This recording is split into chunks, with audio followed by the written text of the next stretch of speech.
It's never been easier to make money as a consultant now, and although we struggle with the idea of like, well, how do I do it, and we get caught up on the small things. Today, what I want to do is introduce you to a couple of philosophies and principles that get you to think differently about how you can not only make your first sales, but how that first sale translates into high converting, high paying, and long-term clients. Hey there, expert. If you're a consultant looking to grow your practice to 500K and beyond, then this masterclass is a preview into some of the strategies and tactics we teach our experts around sales, marketing, and how to create high converting offers and delivery system so they can enjoy more profit without sacrificing their lifestyle. Now, if you like this session, please give us a like, a subscribe, or even comment. Every bit of engagement helps get this message out to more people. Anyway, enjoy the masterclass, and we hope to see you in person, on a call, or at one of our events soon. Everyone, welcome. Hey, look, we've got a really good class today, a masterclass, which is going to be on the topic of your offer architecture. Now, for those of you who don't know what that is, you're going to find out today. And for those of you who do, it's really about dialing in some of the basic principles of how we need to start thinking about our business. So, to get started, I want you to think about you as a person. You're a consultant.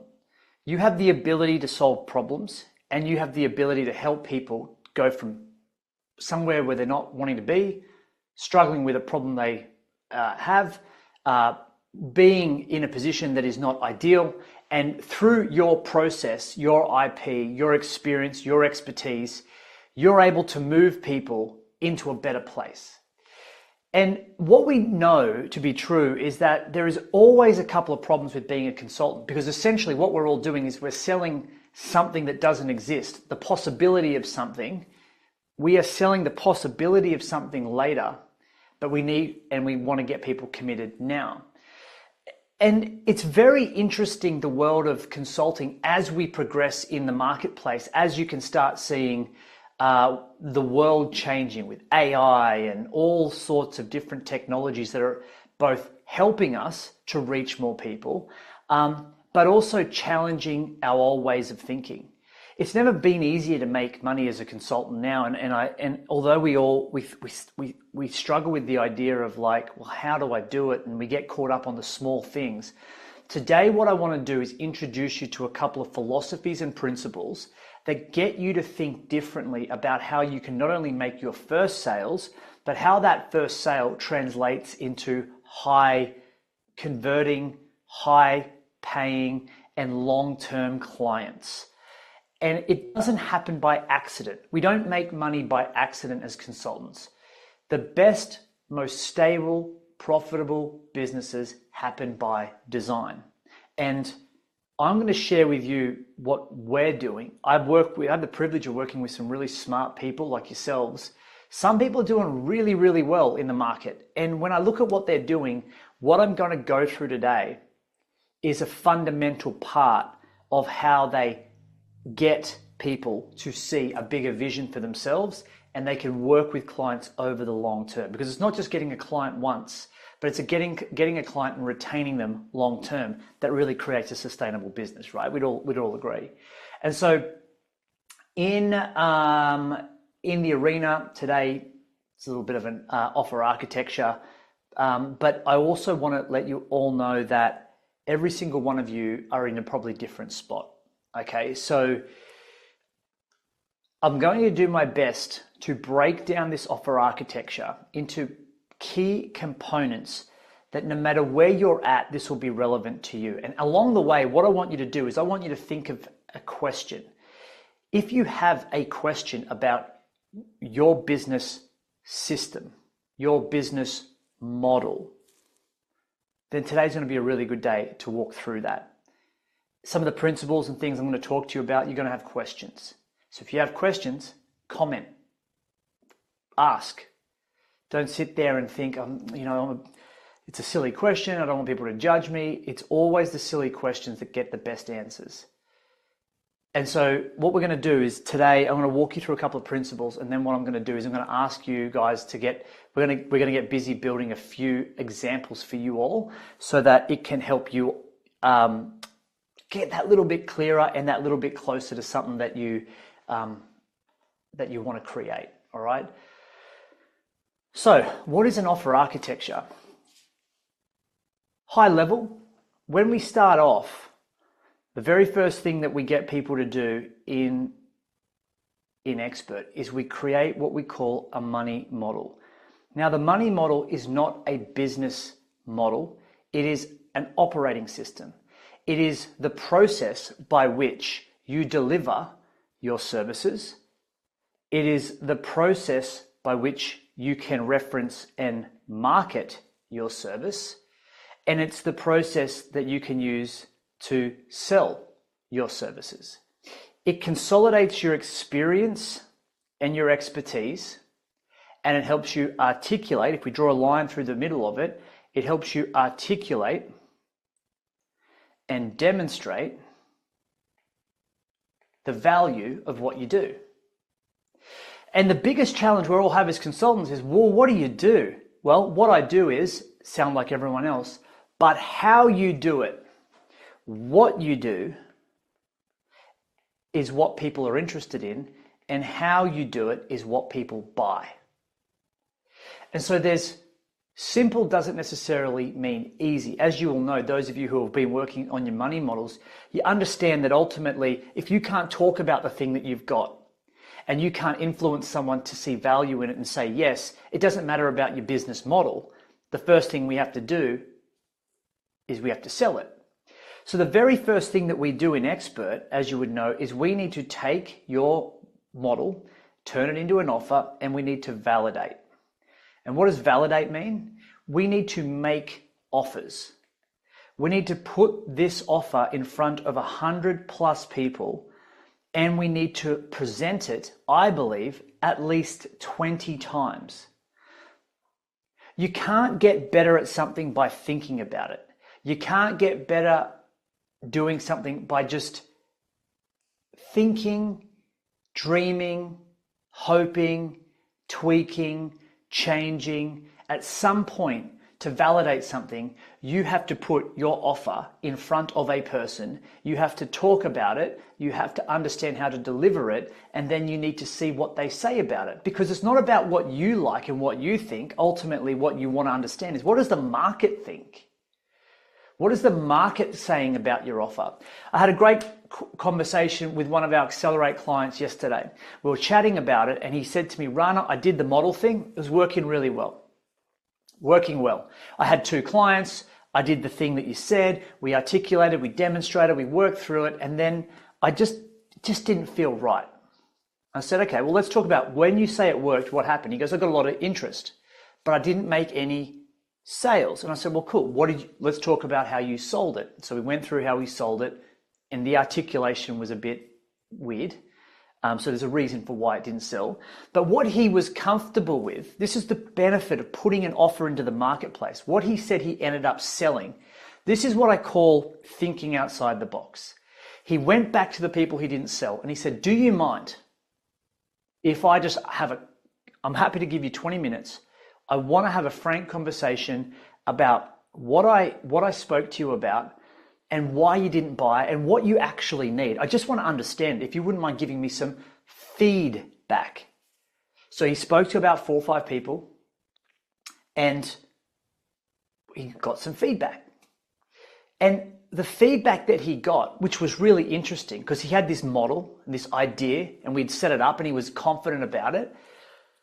But the thing that he realized that he was really comfortable about was selling operating systems. Like, he loves to write. He's a logical guy. He loves to create systems. And so what he did, he just said to them, well, listen, if what you want is operating systems, why don't I just sell you, he didn't say sell you, but why don't I just give you all the operating systems I have that you can plug straight in your business? And they said, yeah, that would be great.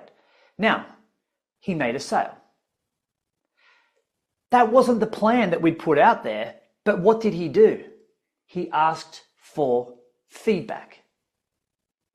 And the market told him what they wanted to buy.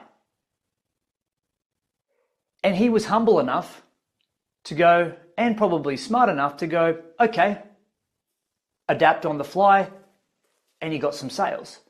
The question now is, you made a couple of sales, but now what? And that's the difference between the money model and what we call the offer architecture. The offer architecture is a business model. If this is an operating system, this is a software, this is the structure upon which the software works in, so we make sure that we can get people in and move them up. So we not only get a client once, but we retain a client long term, which means we need to think about our business not as a once-off value proposition, but we need to think of it like a problem-solving machine that helps people move toward a bigger goal and a promise. And today, what I'm going to do is I want to walk through this with you all, and then we're going to tell you where it all sort of fits. Okay? Because what I find that most people do in consulting, and having now done this with hundreds of people, including some of you here on the call today, is helping people understand where what they do fits.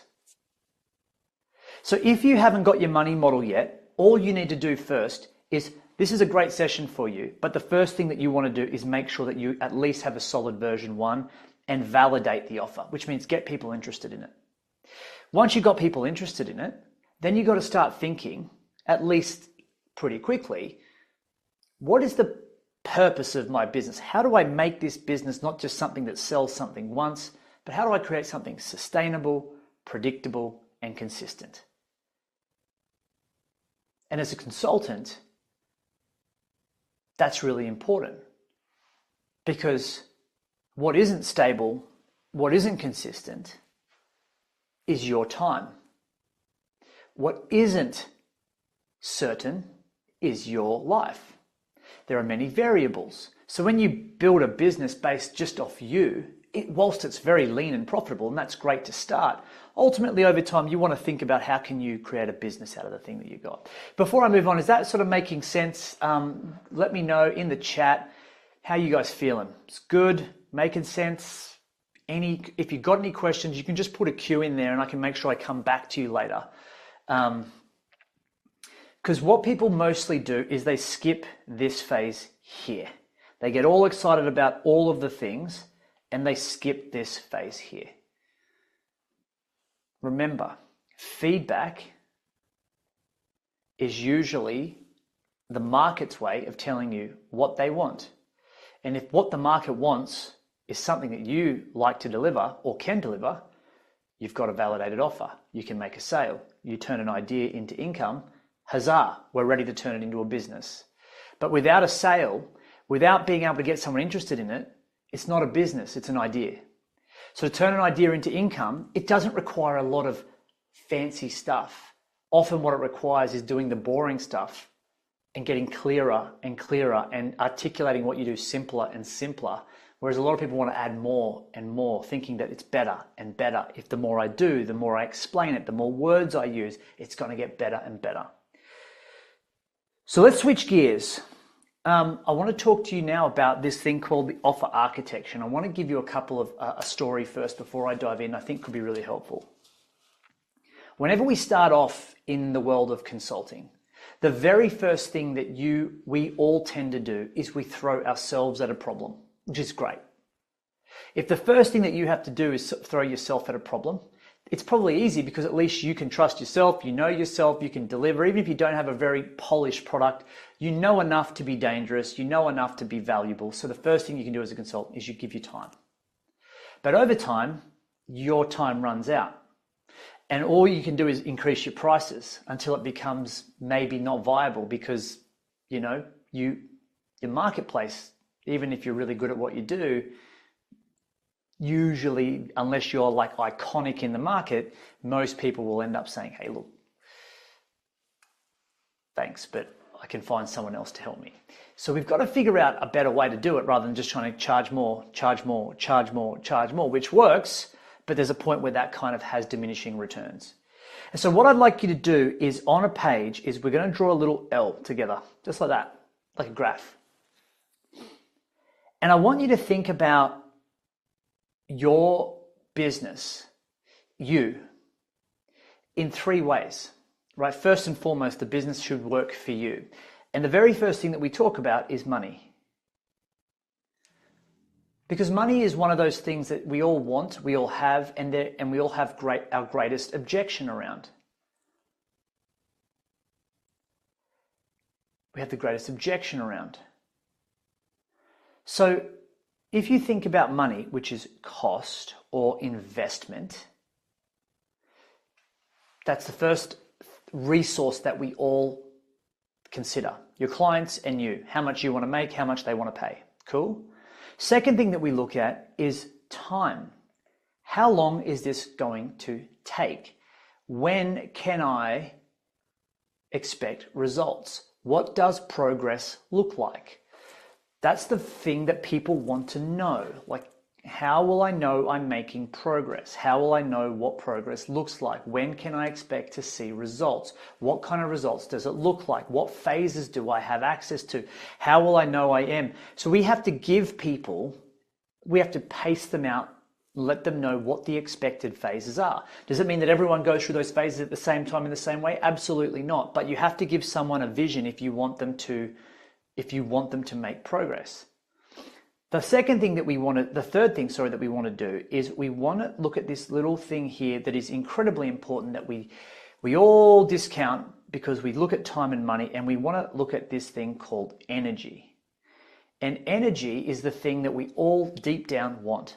Freedom, lifestyle, flexibility, and we want to be able to make money, have enough free time to enjoy our lives. And we want to have energy. We want the work we want to do, we want it to give us energy, and we want to be able to channel that energy toward things that give us more energy, not take it away. And so when I think of energy in a business context, I think of energy like convenience. And convenience is basically what is convenient to you. And convenience is a combination between time and money. How much do you want to make? How hard do you want to work? And what is how difficult is it? How difficult is what you do for you? So, ultimately it's, I make good money, I do it in very few hours, and, it's relatively easy for me. Like I can do it very easily. So we design our business accordingly. Now you might be thinking, okay, well, how does this all fit together? And Simone's got a great question here too, which we'll get to. Simone, thank you for asking the question. And by the way, if you guys have any questions, please pop them in the chat. We want to go through this together. Now, at the bottom of energy, the lowest point of energy, the easiest, most leveraged point of energy that we can all have in our world is what we call productize. And productize something. So for me, I can sell a $50 thing. I don't even have to deliver it. It's done. It's productized. It's recorded. It's on the internet. People are watching it, consuming it, paying for it. It doesn't affect me at all. Normally, from a money perspective, however, it's almost free to very tiny amounts of money. So we have a scale of how money works. The more productized it is, the more commoditized it is, and therefore the less value it is seen to have because it's accessible by a lot of people. It's that whole thing of supply and demand. If there is a lot of supply and if there is infinite supply and not enough demand, then it's worth nothing. So that's why we have to think about how we do it. But productization is really important because what it does is it gives us back time. It means that we can give people the ability to move into the first phase of our model. We can get people in. Now, when I talk about in, there's a number of different ways we can get people into our business at a low cost, get them to come in, and we call it I call it a plan. See, everybody, when you think about starting with any client, at some point in time, the first thing that you want to do is productize or have a way that you demonstrate value. So we call it a sales call. You know, you could have slides, how you do what you do, what you do. It's quite productized, right? We productize the sales process because it helps us make the demonstration of value and the articulation of value productized. It's consistent. But then what we do is we can do what we call, as a plan, we can do a bit of a needs analysis. And when I say needs analysis, we're looking for the problems that they have so we can present a solution that we've got. Now, in the past, we've done things called mini workshops. We've done things called sprints. We've done things called, you can do free strategy sessions. You can do diagnostic tools. You can go in and do audits. You can go in and do reviews. You can do anything that gives you access to the client around a problem that they've got that introduces you to the solution, them to the solution that you have. You don't solve any problems, but you're going in to identify the problems. So no matter how you've put it as a consultant, if there is no problem in a company, there is no solution for you or them. Without a problem, there's no purpose for the engagement. Without any gaps, there's no need to fill them. And so the first thing you want to do as a consultant is figure out, well, what is your in offer? Now we talk about this and people get really confused about it, because let's go back to that story. Michael, like our client, Michael, he turned around and he went, here's what I've done. I'm going to give them an operating system, 60 operating procedures. And he just said, look, I'm going to give you all of the operating procedures, and that way you've got everything you need to run a profitable practice. And they're like, because their biggest problem is time. I don't have enough time because I don't have the right systems. So he just threw, ironically, a lot of information at them that he knows probably, they won't have time to implement. But what he's done is given them a solution, in a way. Value. Now, the question I'd ask you, everybody, to consider right now is, what is the easiest way that you could get in front of your customers to get feedback, to start the interaction that gives you access and permission to talk with, work with, and begin the conversation of working with you around a problem that you've got? How can you do an audit? How can you go in and run a little seminar? How could you go in there and do a free keynote? How could you go in there and do a diagnostic? How could you go in there and do a needs analysis?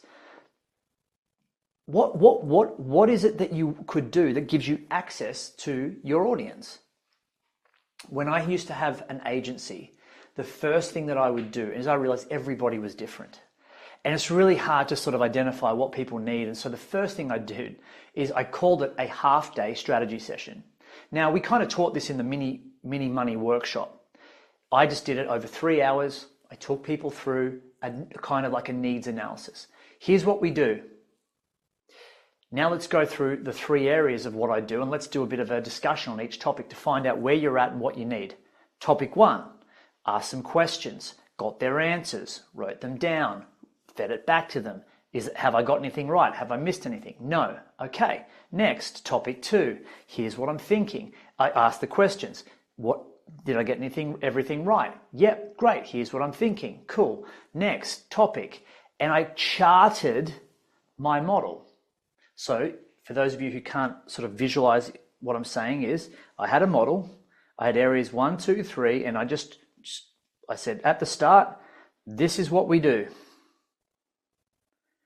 And let's go through today. There's 3 topics we're going to cover today. I'm going to walk through, and I literally walked through that. Step 1, asked them some questions, gave them a little sample. Next, asked them some questions, gave them a little sample, asked them some questions, gave them a little sample. And by the end of asking all of those little questions, guess what I had? I had all of the problems that they had. 1, 2, 3, 4, 5. I had asked them in order, what are the priorities? A, B, C, D, E. And I said to them, great, well, if I could help you create something that could start to solve these problems, is that something you'd be interested in? Of course. So now what I've given them is effectively a plan, and they can take that plan and they can get someone else to implement it, or they could work with me to implement it. And 9 times out of 10, they chose to continue to work with me. Now, how much did that really take? Nothing. I just needed a system and a structure that I could talk to them around with some questions that I could identify their needs, their wants, their desires, where they're stuck, where things are broken, where they're challenged, so I could present back to them a couple of ideas and a plan for how I could help them move forward. That is it. And the one thing I want to say to you all is, I don't care if it's imperfect. If what you do isn't productized, if what you do isn't by the book, so to speak, it's not the way that we spoke about it here. All we're trying to do first and foremost is open your eyes to a different way to talk about what you do, to validate that offer, to get in the door. Because once you're in, I trust that you know what you're talking about. I trust that you know what you do, and I trust that you offer value and help people get results. And if what I trust is true, you guys should now have the ability to turn that interest into some form of income, and an engagement should start to form. Does everyone understand that? Can you get in front of 10 to 15 people and talk about what you do and offer to help them, even if you're starting out? Offer to go in, do a bit of an analysis, offer to go in, talk to them about where they're at, what they need, show them the model, and then work through it. Everyone could do that. None of you is precluded from doing that. And the more you do it, the more you learn. You learn what not to do, what not to say, how not to present it. And yes, mistakes cost time, and yes, they can cost a little bit of opportunity, but at some point we have to have acceptable loss for acceptable learning. We have to have acceptable loss toward acceptable learning, and the only way you can learn is to lose. Period. Yes, you can get gains, but you have to risk losing in order to win. And most of us sit behind this thing of like, I just got to get it right, I've got to get it right. Well, guess what? By trying to think about getting it right, you're not getting it right, ironically. So be brave enough to put yourself into the fray, get feedback from your market, and get to a point where people can help you understand, okay, that's what my market wants, to get people in. Right? Now, you might get paid a little bit, and at the start, that's okay. Just get over the get paid line. Make your first $1. Now you do it enough, you validate that offer, and then you've got some data to work off. You have information about what you do, how you do it, why they want it. All of that starts to come into play. Hey, if you're enjoying what you're hearing so far, please like, subscribe, and comment. Getting this out to more people is why we do it, and hearing from you makes it all worthwhile. So please let us know. And by the way, if you'd like more information about the Expert Project, head on over to expertproject.com/launch, where you can tell us a bit more about your business, what you might be needing, how we might be able to help, and book a call with one of our team so we can help you grow your consulting business today. Okay, I'm going to really bring this down. These are not questions. So Rob, why would they take the time to answer your questions? Because they have a problem. If my house had a leak in it, and I rang someone and said, can you come out and help me plug the leak? And they just said to me, yep, no worries. Before I come to your house, do you mind if I just ask you some questions? Would I not answer those questions? If you believe what you do isn't valuable, like for example, if that guy on the phone believed, well, these questions I'm going to ask you are not valuable because I don't believe I can fix a leak, well, then I've got the wrong person on the phone, don't I? The questions I ask people when we have any engagement, whether it's a half-day strategy session in our boardroom, whether it's a sales call or a brainstorm call, every question I ask is pivotal in providing the right solution. If people don't want if people don't want to answer my questions, I don't care. Go find another solution. I take the time to ask the right questions so I can provide the right solutions. If people don't want to answer those questions, well, then they're not probably going to work with me, are they? No problem. Go find someone else. That comes from a feeling of self-worth, Rob. That's from a feeling of like, because I know what I do is great. I believe in it. And I believe that every single one of you are the same. Why should I answer your questions? Because you're amazing. Then what we want to do is, by the way, some of you might say, okay, cool. That's great. And then what we end up doing is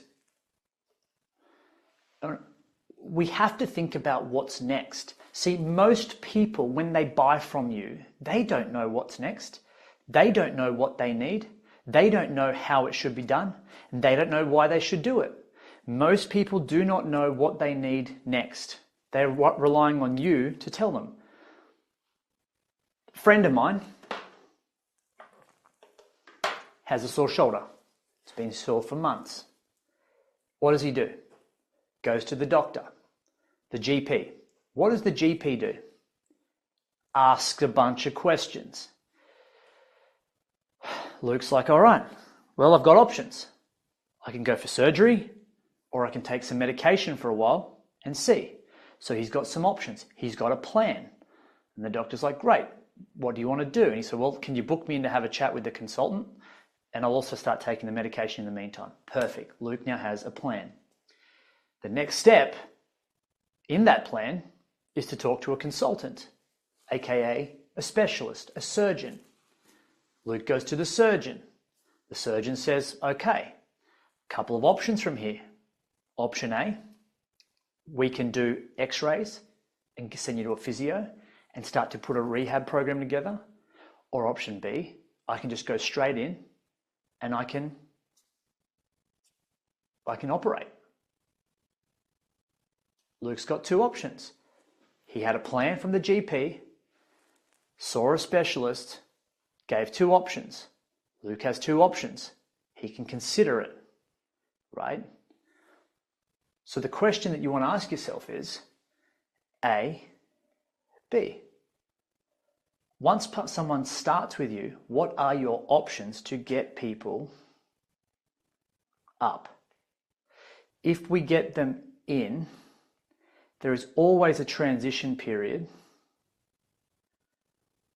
Let's put a T there, where we know that if we don't talk to them about what's next, we lose that opportunity. Assuming that people want we assume people know what they want, which is the most dangerous assumption on the planet. So you want to create two variable offers from here. The next offer is something that is, okay, let's just step back for a second. Most of you currently offer what I would class as one-on-one consulting predominantly. Am I right? Can you just put one-on-one in the chat if that's the predominant thing that you offer right now? Just can you just give me one-on-one? If you don't, you can just put whatever it is that you do now. I'm very interested. This is really important to me. Yeah? No, one-to-many. Cool. The number one way to make, interestingly enough, so what I'm saying is when you work with somebody, do you work with one person at a time or do you work with small groups of people? Because what I would suggest is if you're doing one-to-one, it's with a leader and then their team. So there's a couple of got to be careful that you're not blurring the lines here. So what I would think about is whatever it is that you primarily do, everyone, right now, I want you to put here primary. Primary basically means it's the option currently that you are the most comfortable with. It's the thing that you do now, right? It's your now thing. And right now, I would suggest that most of you, that's what I call a cost-based option. So you would Provide a solution based on what you think is fair market rate pricing. Pricing wise, however, it might be a 60 to 90 day engagement. It might be a 3 to 6 to 12 month engagement. Time, it doesn't matter, but what I'm saying is it's probably got a shelf life to it, right? Once we've got people in, we work with people for a period of time. If the bottom one is a plan, we actually help them with implement the process. If this is about helping them with insights, this is where we start to help people implement. And that's what I'm saying is, don't change what you're doing now necessarily. Maybe what you want to change is the price and how you price. That's another story for another day. In fact, our masterclass next week, we're going to go over pricing. But I want you to think of it like the second phase is to do what you do best. Don't try to make it complicated. Offer the thing that you currently do and lean into it. Plan, process, done. Insight, implement, done. Work with people for 30 to 60 to 90 days. And over time, you increase your pricing, you increase the time commitment, and over time, you create a more viable, ongoing solution. And that's the stuff that we'll help you with. But for now, get them in, get them up.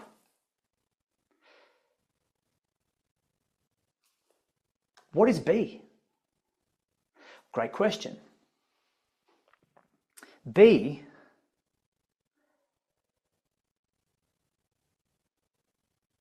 what do you think B is? Most people in consultants, what I tend to find is we all suffer from this thing called scope creep, where we worry about if we don't do what the client wants, we're going to lose the client. So we end up doing more. We add more. We add more, we give more, we provide more, but they don't pay more. Put a Y in the chat if you've ever felt that before. You felt like you're a little bit at the mercy of the client. Client kind of asks you to do something just outside the scope. Yep, I'll jump in and do it. You customize a little bit, you personalize a little bit, you give a bit of extra time, you add a bit of an extra service, you do a little bit more to service the client, make sure the client is 100% happy, and that kind of just becomes the new normal. Then it becomes the new normal. Then it becomes new. Can it just give me a Y, yes in the chat? Or if it's a no, let me know. I'm curious to know. I know for a fact when I started, I had that happen to me all the time. Hey, would you mind if... Great. If it doesn't happen to you, fantastic. That's awesome. Happens to me. And if it doesn't happen to you, perfect. Sounds like you've got it under lock. If it does happen to you, it's because your client wants more. So what I suggest you do is we turn that plan into a process, and then we look to personalize, right? Personalization makes up for customization. It kind of starts to help you understand how you can give more to people who want more. People want more hands-on, give them more hands-on. People want more customization, give them more customization. People who want to add more services, give them more services. People who want more of your time, give them more of your time. People who want to create any more resources, they want more resources, or they want something that's outside, offer it, but charge for it. And that's what I call an offer that is around not cost, but convenience. If you're working with a leader and they want more done, charge more.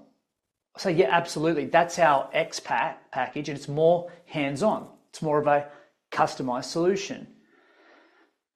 And what you find is that in offering those things, you actually create your mechanisms for delivery. And by that, I mean this comes back to the word access. Access around time. How much time do they get? Your time. So what I call key person time. Services.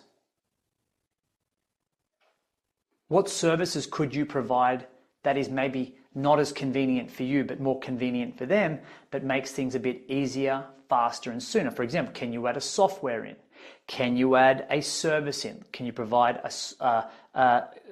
some kind of expertise? Or can you partner with another person that brings them in and you get a little cut from it? Like, what else can you do to help them? And the last thing is resources, access to resources. Can you give them more access to more resources? Could mean IP, different workshops, different sessions, different strategies, more advanced strategies. And what we do is we bundle these together, and the bundling of these together creates our modalities that we use to deliver our services. But it's the same offer. Our offer is always to help get people to the same place. It's just that the journey to get there is a little bit different depending on whether someone wants to pay a little bit more or wants to save a bit more. It's like when we're on a plane and we go all the way to Europe, you've got options. We know we want to go to Europe. We planned the trip. You can go business or you can go economy. Everyone ends up at the same place. How they get there and how they feel whilst they're going there depends on the service level that they expect. Consulting's no different. People want more of your time, pay for it. If people don't need as much of your time, pay less for it. You do one-to-many, right? You can bundle it down or you can extrapolate it up. So for example, if someone just wants to work with me, Rana, I just want to work with you. I just want to work with you. No worries. This is how much it costs. That can't afford that. Well, no worries. We've actually got a solution that could help you where it's not as much of my time, but it still helps you get what you need. Okay, great. And so the offer architecture, everybody, is a journey that enables you, if you look at it through a lens of a business model, it's how much you charge and therefore how much you make. It's the modalities that you use, which is how you deliver your services and designing it around your time, your energy, and obviously how much you value what you do and therefore how much they value what you give, and then they pay for that. And the last part is obviously with time, it's to give people phases. So as we work together, these are the kind of phases and the milestones that we're going to work through together. So in a nutshell, when you get people in, our goal is also to let people know that we have options. So when I start with somebody, when's the time to let people know what you offer and how much it costs? It's not at the end of this. You sign people up, you let people know, let's come in and do a plan. By the way, after that, these are the options that we've got. A or B option. And you let people know straight up, these are the choices. One is a price that you think is fair and it's what you're comfortable with. And I would suggest that you offer another price, you build something else that is higher than what you're comfortable with, that people would pay for if you offered it. For example, your clients are probably asking you to do stuff for free right now that you're doing outside of scope, or they're paying for other things that you could do that you're not articulating that you offer. And therefore we lose that revenue and that opportunity. So our offer architecture is the backbone of our consulting business. If we're not clear on the offers along the way, what we lose is accessibility to the opportunities that we've got. For example, somebody who can't afford to pay $10,000 a month might still get value from coming in and doing a workshop with you. But that might give them confidence to do the next thing with you. And so that's a really important part of our journey, is how do we give access to more people to our expertise without giving it away for free or undercharging for it. Plan for it and execute, right? So success leaves clues. Don't keep changing. Go deeper into the thing that's working rather than trying to make something work better and easier. Go deep into what's already working so that intelligence is about going deeper, right? ignorance is about going wider. That's how I see it, right? People go wide when they think that there's more is going to equal better. It doesn't. If you've already made a sale, which you have, go back and listen to what you said and how you said it. And I would systemize and tighten that up and go deeper and deeper with that. So, hey guys, listen, have a fantastic week. Lovely evening to you, Lisa and Rob, and a great day, Frank, and we'll catch up with you guys soon, hey? Take care. Bye for now. See ya. If you've liked today's masterclass, please do me a favor, like, subscribe, and comment so we can hear from you and get this out to more consultants just like you who are looking to grow their practices to 500K and beyond. Helping consultants find their true worth and commercialize it in the marketplace is why we exist. If you'd like to learn how you can grow your consulting business, head on over to expertproject.com. Learn a bit more about what we do, download some more of our free resources, or follow us on social media. We'd love to hear from you.